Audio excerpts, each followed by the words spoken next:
Donc dans cette vidéo, je vais te parler des réalités ou de la réalité du monde spirituel. Plusieurs personnes négligent le monde spirituel. Plusieurs chrétiens même ne croient pas au monde spirituel, ne croient pas aux esprits méchants.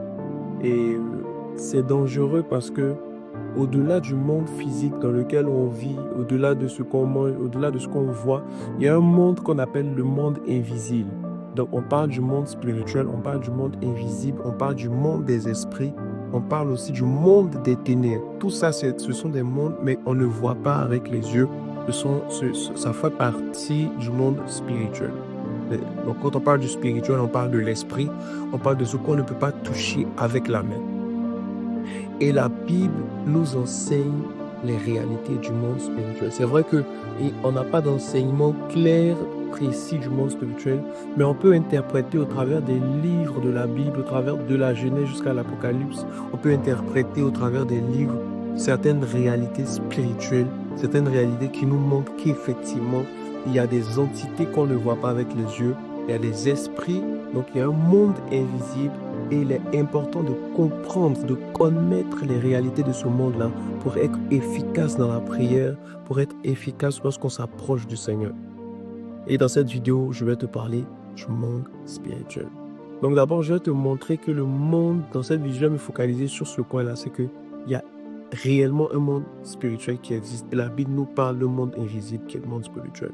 Donc la Bible nous dit dans Genèse chapitre 1, au premier verset, au commencement, Dieu créa les cieux et la terre.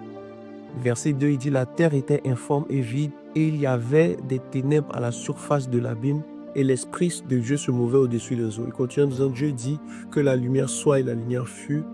Dieu vit que la lumière était bonne, et Dieu sépara la lumière d'avec les ténèbres. Donc, il faut comprendre, juste une petite parenthèse, que ici, la lumière dont il s'agit, il ne s'agit pas de la lumière du soleil, ni des ténèbres de la nuit. Non, non, non. Il s'agit de la lumière de Dieu et des ténèbres aussi de Dieu. Parce qu'il faut comprendre que Dieu a une lumière, Dieu aussi a des ténèbres. Donc, de la même manière qu'on parle de lumière de Dieu, il y a les ténèbres de Dieu. Il y a un verset de la Bible qui dit que Dieu réside dans d'épaisses ténèbres. Je ne sais plus c'est quel verset. Je le mettrai certainement dans la description. Juste pour fermer la parenthèse. Donc, Dieu, la lumière dont il s'agit, ce n'est pas la lumière du soleil, non, non, non. Au verset 12, on voit que Dieu va créer les luminaires, donc le soleil pour présider le jour, la nuit pour présider, la lune pour présider la nuit. Mais les ténèbres dont il s'agit ici, et la lumière dont il s'agit ici, c'est vraiment la lumière de Dieu, la lumière, les ténèbres aussi de Dieu. On en parlera un peu plus dans les épisodes qui vont suivre de la lumière divine. Donc, il faut comprendre qu'il existe un monde spirituel là. Et la parole de Dieu nous dit qu'au commencement, Dieu a commencé par créer la dimension céleste. Donc, il y a deux dimensions. Il y a la dimension céleste et il y a la dimension terrestre. Il faut comprendre que la dimension céleste est plus prépondérante que la dimension terrestre. Donc, Dieu a créé les cieux. La Bible précise bien qui les cieux. Ça veut dire que ce n'est pas un seul ciel, c'est plusieurs cieux. On va le voir. Et la terre. Donc, il y a une seule terre, mais il y a plusieurs cieux. D'accord? Donc, ça nous montre effectivement que la dimension céleste est vraiment beaucoup plus importante que la dimension terrestre. Les chrétiens qui négligent le monde spirituel, les chrétiens qui négligent leur vie spirituelle, vous êtes en danger. Parce que la Bible nous dit que Dieu créa les cieux et la terre. Ça veut dire que c'est important de se focaliser sur ce que je ne vois pas, sur ce qui se passe dans le ciel, de comprendre les réalités célestes et spirituelles. Il faut être plus un homme spirituel qu'un homme physique, qu'un homme charnel. Alléluia. Si tu es là, tu peux mettre un commentaire. C'est une vidéo, mais je l'enregistre en forme de live.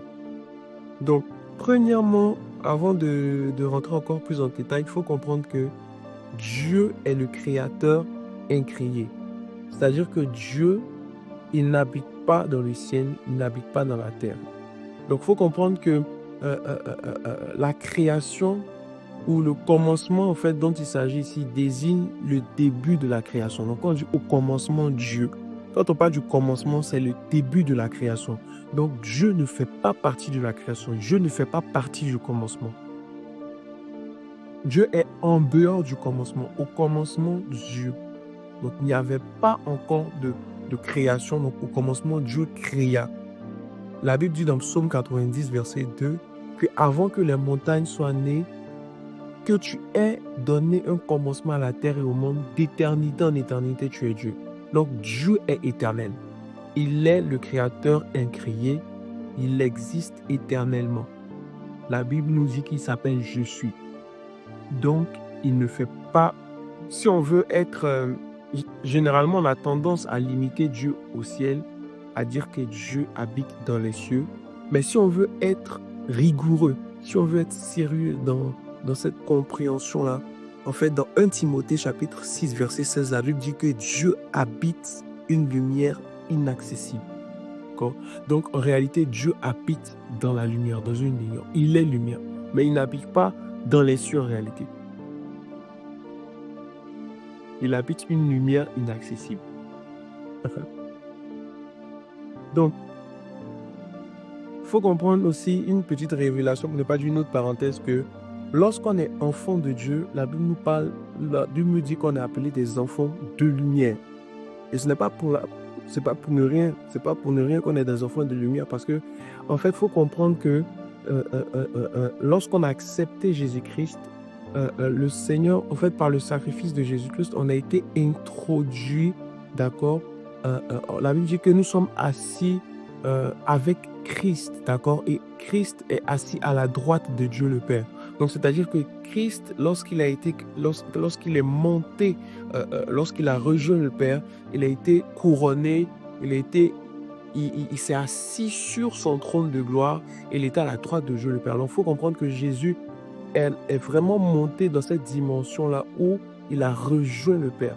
Et étant donné que le Père n'habite pas dans les cieux, parce qu'il est au-dessus des cieux, d'accord? Donc, on va retenir simplement qu'il habite une lumière inaccessible.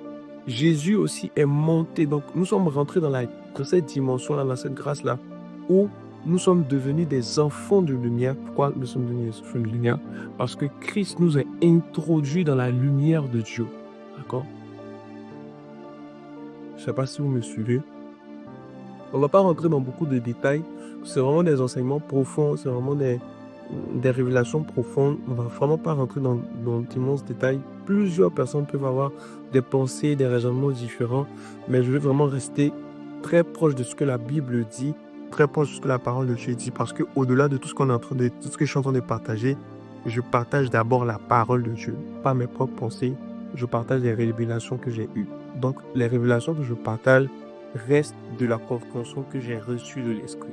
Donc, libre à toi de croire ou de ne pas croire, libre à toi d'accepter de passer. Allez. Genèse chapitre 1. Donc, on sous-entend que Dieu d'abord a créé la dimension céleste et ensuite il a créé la dimension terrestre. Et je précisais que les cieux étaient plus prépondérants parce que la Bible dit qu'il a créé les cieux et la terre. L'apôtre Paul pouvait le dire aussi dans 2 Corinthiens chapitre 12 verset 2 à 4. Il dit « Je connais un homme en Christ qui fut, il y a 14 ans, ravi jusqu'au 3e ciel. Si ce fut dans son corps, je ne sais.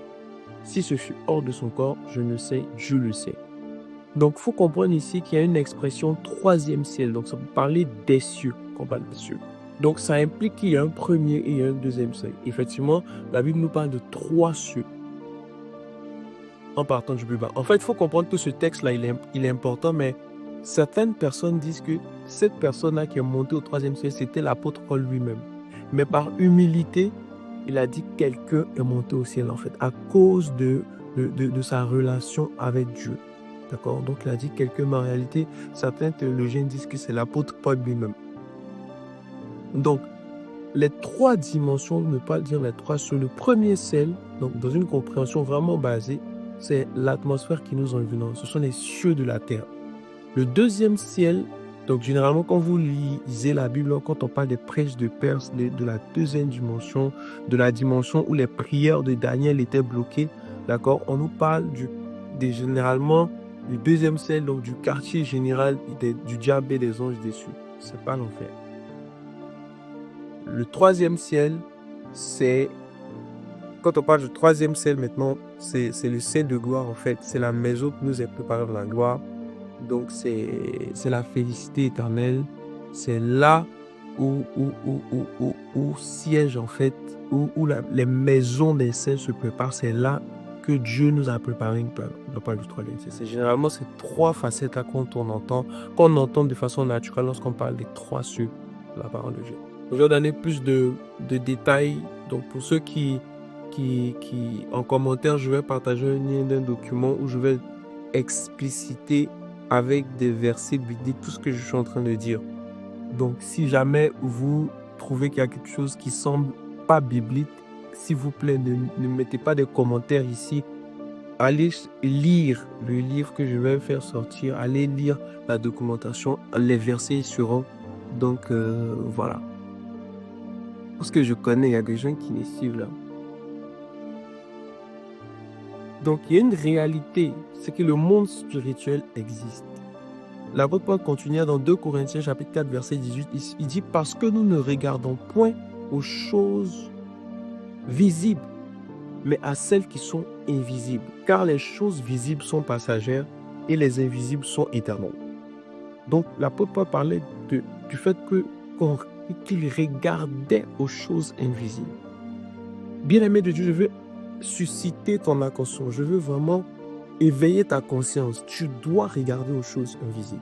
Maintenant, quand on parle de regarder aux choses invisibles, on n'est pas en train de parler de voyance, de voir dans le monde spirituel, de voir en esprit, de voir des anges, de voir des démons, d'aller faire des pactes avec des occultistes pour voir des choses. Vous savez, il y a tellement de choses qui se passent aujourd'hui. Il y a des publicités. Bon, je ne veux pas énoncer, je ne vais rien énoncer ici, voilà. Mais pour dire qu'aujourd'hui, dans ce siècle-là, dans ce 21e siècle-là, qu'on soit en Europe, qu'on soit en Afrique, il y a une réalité spirituelle. Donc, quand on parle des occultistes, des voyants, toutes ces personnes-là qui arrivent à consulter des forces invisibles, ouais. Donc, c'est un monde qu'on ne voit pas, c'est un monde qui échappe à notre entendement. Mais il faut comprendre que quand on est enfant de Dieu, on n'est pas en train de s'exposer à des cultes, on n'est pas en train de s'exposer à de la voyance, on n'est pas en train de s'exposer à des esprits familiers, non. Quand on parle ici de voir aux choses invisibles, on est en train de parler de voir au travers de la foi. Ce qui nous permet de voir, nous les enfants de Dieu, c'est la foi. La Bible dit que sans la foi, personne ne peut voir Dieu. Personne ne peut être agréable à Dieu. Et donc nous, lorsque l'apôtre Paul dit de regarder aux choses invisibles, il est en train simplement, bien aimé de Dieu, de nous dire que nous devons regarder en utilisant la foi. La Bible dit que la foi est une ferme assurance des choses qu'on ne voit pas, d'accord? Une ferme assurance des choses qu'on espère, une démonstration de ce qu'on ne voit pas. C'est une ferme assurance des choses qu'on espère, une démonstration de ce que l'on ne voit pas. Maintenant, vous voyez que la foi, c'est l'outil qui va nous permettre de voir dans l'invisible. Donc, quand on parle de foi aux choses invisibles, on n'est pas en train de... Dieu a fait grâce à certaines personnes, donc on appelle les prophètes. La Bible dit que Dieu ne fait rien sans avoir averti, d'accord, ses serviteurs, les prophètes. Donc, il y a des personnes que Dieu a appelées de façon spécifique, avec un appel spécifique, avec une mission spécifique, qui ont une grâce particulière de pouvoir voir ce qu'on ne voit pas, nous, de pouvoir avoir des flashs qu'on n'a pas, des visions qu'on a, qu'un être humain normal n'a pas, que l'enfant de Dieu normal n'a pas. Ce sont les grâces que Dieu a attribuées, les dons que Dieu a attribués à des personnes, mais des prophètes, mais ce sont des dons qui sont contrôlés par le Saint-Esprit. Donc, il faut comprendre qu'il est important avant de rentrer dans tout ce qui est dimension de voir en esprit, de chercher à comprendre, de voir les choses spirituelles, il faut d'abord être né de nouveau. Donc, certaines personnes peuvent être nées avec ces facultés-là, d'accord? Mais ils peuvent être contrôlés par de mauvais esprits. C'est ce qui a donné naissance à l'occultisme, d'accord? Il faut comprendre que le diable, c'est le falsificateur, je sais pas comment je l'appelle, c'est le copieur, c'est le falsifieur, d'accord, des œuvres du Seigneur. Il faut comprendre que naturellement, Dieu met le don à l'homme, mais le diable déforme, d'accord, ce que Dieu met naturellement à l'homme. Okay? Donc, lorsqu'on veut entrer dans cette dimension-là, par la foi, pour voir, d'accord, en esprit, pour pouvoir visualiser en esprit, on doit d'abord, premièrement, être né de nouveau. On peut ne pas être né de nouveau et puis avoir ces facultés-là. Et là, c'est important. Alors, si tu me suis dans cette vidéo, que tu penses que tu as des visions, tu développes tu as des facultés, mais que tu n'es pas chrétien, que tu n'es pas encore né de nouveau, il faut me contacter. Tu dois accepter le Seigneur Jésus-Christ parce que c'est lui le créateur incréé, c'est le Saint-Esprit qui te donnera de mettre ce don à profit pour Dieu. Parce que la Bible dit que à quoi sert-il à un homme de gagner son monde s'il perdait son âme? Donc tu peux avoir des visions, c'est bien. Tu peux voir en esprit, c'est bien. Tu peux comprendre le monde spirituel. Mais si tu n'as pas accepté le Seigneur Jésus-Christ, si ton âme n'est pas sauvée, comprendre le monde spirituel, mon frère, ma soeur, ne te servira à rien. Vous aurez compris que quand on parle du monde invisible, on parle des choses éternelles, tu vois. L'apôtre Paul dit ici, on ne regarde pas aux choses visibles, mais à celles qui sont invisibles, car les choses visibles sont passagères et les invisibles sont éternelles. C'est-à-dire que la vie après la mort, cette vie qu'on ne voit pas pour l'instant, c'est la vie là, elle est éternelle. Les choses visibles sont temporelles. Les choses invisibles ne le sont pas. Alors, je vais m'arrêter là pour la première vidéo. Si cette vidéo-là t'a parlé, si tu veux que je puisse continuer dans ça, je vais te demander de laisser un commentaire. Je vais te demander de t'abonner à la chaîne. Et on va continuer sur la même dynamique. Et si tu as des idées, si tu as des pensées, s'il y a des points que tu veux que je puisse développer en profondeur, il faut les partager. Et on va rentrer en profondeur la parole de Dieu. On va rentrer deep inside the word of God. Et on va vraiment grandir spirituellement au travers de la parole de Dieu. Sois béni. Cette vidéo a été enregistrée à 1h37 du matin. Je garde ça dans les montages. Que Dieu vous bénisse. Peace.